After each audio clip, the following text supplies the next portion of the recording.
Assalamualaikum warahmatullahi wabarakatuh. Perkenalkan, nama saya Risma Rahman dari Prodi Administrasi Publik semester 2. Saya akan menjelaskan pentingnya decision support system dalam menentukan kebijakan. Apa itu sistem pendukung keputusan atau DSS? Sejatinya, DSS merupakan bagian dari sistem informasi berbasis perangkat lunak komputer, termasuk sistem berbasis manajemen pengetahuan yang digunakan untuk mendukung pengambilan keputusan di dalam suatu organisasi atau perusahaan. DSS dapat dikatakan sebagai sistem komputer yang mengolah data menjadi informasi untuk mengambil keputusan dari masalah yang spesifik. DSS adalah sistem yang bertujuan untuk membantu manajer dalam mengambil keputusan dengan cara mengakses bagian besar informasi yang dihasilkan dari berbagai sistem informasi terkait yang terlebih dalam proses bisnis organisasi seperti sistem otomatis kantor, sistem pemrosesan transaksi, dan sebagainya. Tujuan dari DSS antara lain adalah membantu manajer membuat keputusan untuk memecahkan masalah, mendukung penilaian manajer, dan meningkatkan efektivitas pengambilan keputusan seseorang manajer daripada efisiensinya. Namun, DSS tidak bertujuan untuk menggantikan tugas dari manajer, tapi untuk menjadi alat untuk membantu manajer untuk diri sendiri.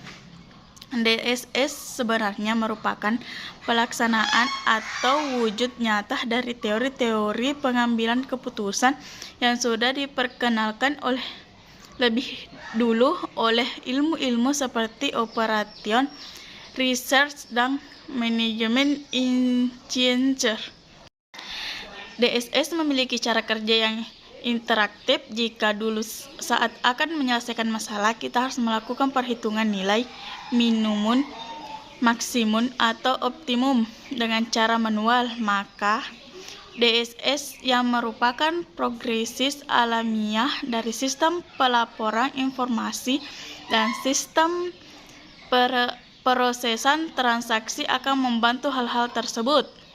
Cara kerja DSS ini adalah mendefinisikan masalah yang ada, mengumpulkan data dan atau informasi yang berlaku, pengolah data menjadi informasi yang berbentuk laporan, grafik, atau tulisan, dan menentukan jalan alternatif yang dapat membantu persentase. DSS menggunakan resumen dari informasi, pengecualian pola, dan model analisis. DSS hanya akan membantu ketika kita membuat keputusan, namun bukan berarti harus memberikan keputusan untuk sendiri. Pengambilan keputusan dimulai dengan mengumpulkan informasi yang bermanfaat melalui data mental, dokumen pengetahuan sendiri, dan atau model bisnis untuk mengetahui dan memecahkan masalah, lalu membuat keputusan.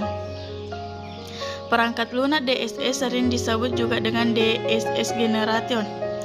DSS generator ini berisi modal-modal untuk database, model, dan dialog manajemen.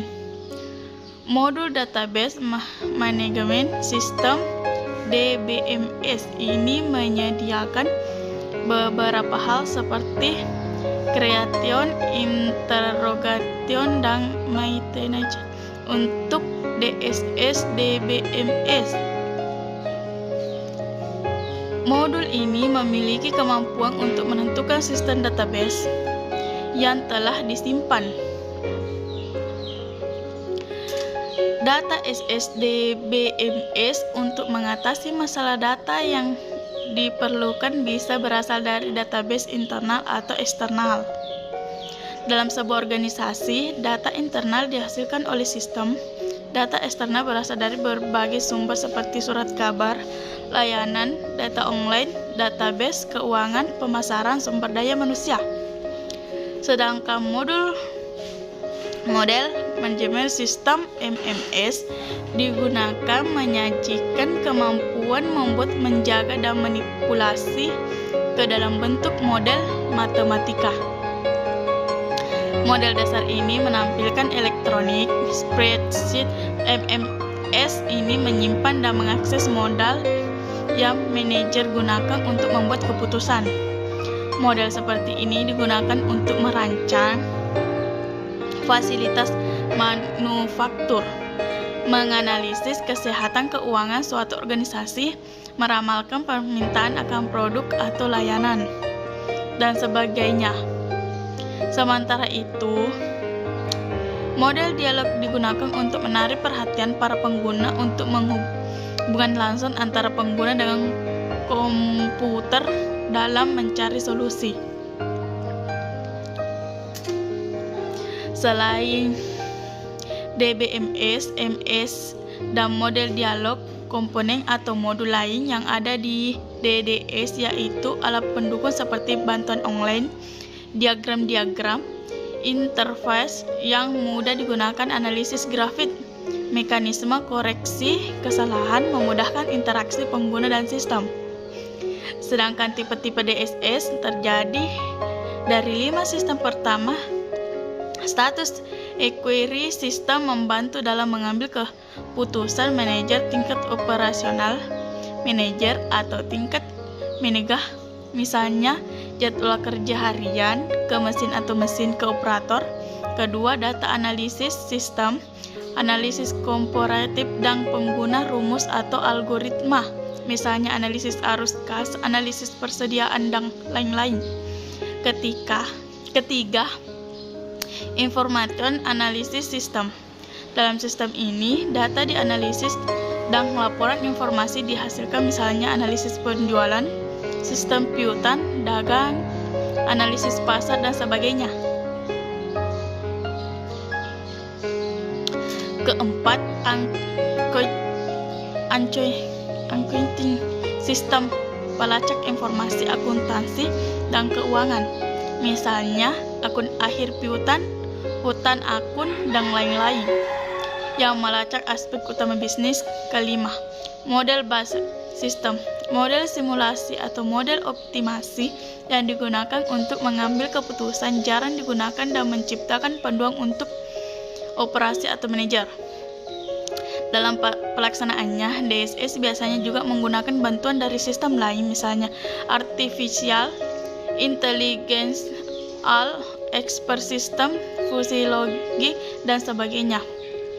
Pengambilan keputusan dalam SS ini terbagi ke dalam 3 tahap. Pertama, kegiatan intelijen merupakan kegiatan mengamati lingkungan untuk mengetahui kondisi-kondisi yang perlu diperbaiki.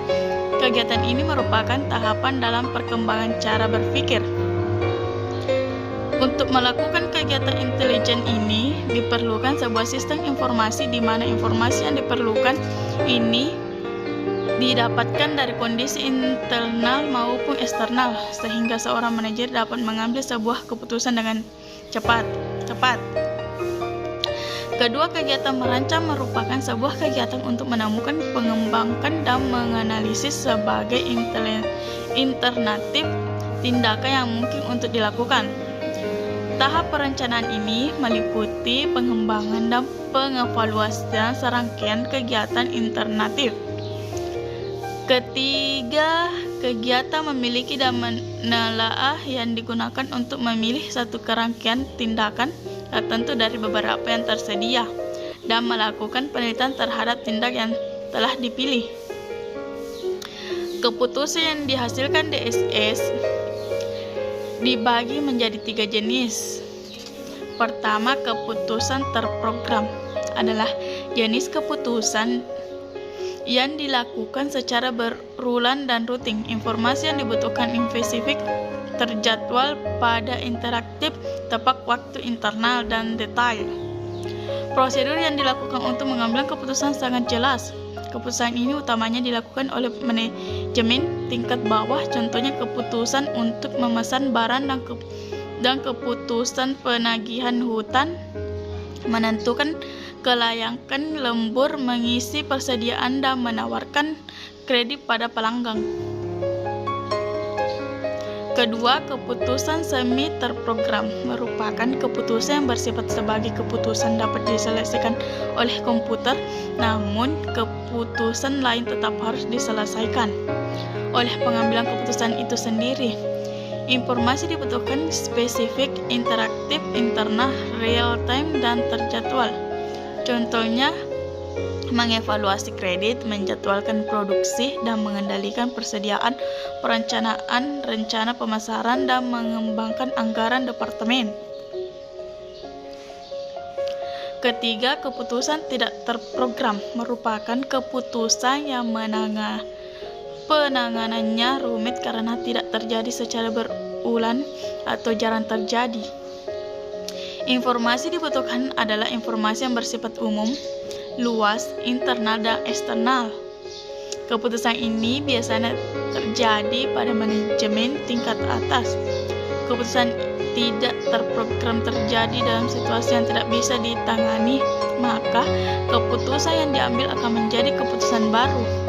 Tidak ada peraturan yang harus diikuti. Keputusan ini dibuat dengan informasi yang tersedia. Keputusan diambil berdasarkan naluri, persepsi, dan penilaian. Contohnya dari keputusan ini adalah investasi atau pengembangan dalam teknologi baru, keputusan untuk bergabung dengan perusahaan lain, perekrutan eksekutif. Sistem pendukung keputusan umumnya melibatkan keputusan yang tidak terprogram. Oleh karena itu, tidak akan ada laporan isi atau format yang tepat untuk sistem ini. Laporan disebut dengan cepat. Secara keseluruhan, DSS ini memiliki kemampuan beradaptasi dan bersifat fleksibel. Tidak interaktivitas yang tinggi, kemudahan menggunakan efisiensi dan efektivitas. Tidak dikatakan penuh oleh pengambilan keputusan, kemudahan mengembangkan dukungan untuk pemodelan dan analisis, dukungan untuk akses data, standar terpadu dan berbasis web. Sejatinya, selain bermanfaat untuk meningkatkan efisien dan kecepatan pengambilan keputusan, implementasi DSS bagi perusahaan juga bermanfaat untuk meningkatkan kontrol daya saing dan kemampuan pengambilan keputusan futuristik dan reorganisasi, termasuk untuk memfasilitasi komunikasi interpersonal, mendorong pembelajaran atau latihan, dan pembantuan pengotomatisasi proses manajerial.